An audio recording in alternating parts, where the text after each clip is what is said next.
দেশের আর্থিক খাতে সহযোগিতা আরও বাড়াতে চায় আন্তর্জাতিক মুদ্রা তহবিল আইএমএফ। এজন্য প্রধান উপদেষ্টা ডক্টর মোহাম্মদ ইউনূসের সঙ্গে ভার্চুয়াল সভা করতে যাচ্ছেন প্রতিষ্ঠানটির ব্যবস্থাপনা পরিচালক ক্রিস্টালিনা জর্জিয়েভা।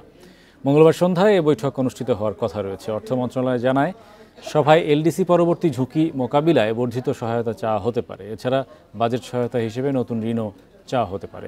বান্ডেল থাকলে প্রতি সেনমানিতে টাকা বাঁচবে। বিকাশ সেনমানি বান্ডেল কিনে জিতুন প্রতি লেনদেনে। এর আগে আইএমএফের ঋণ সহায়তার জন্য ধন্যবাদ জানিয়ে প্রতিষ্ঠানটির ব্যবস্থাপনা পরিচালকের কাছে একটি চিঠি পাঠান প্রধান উপদেষ্টা।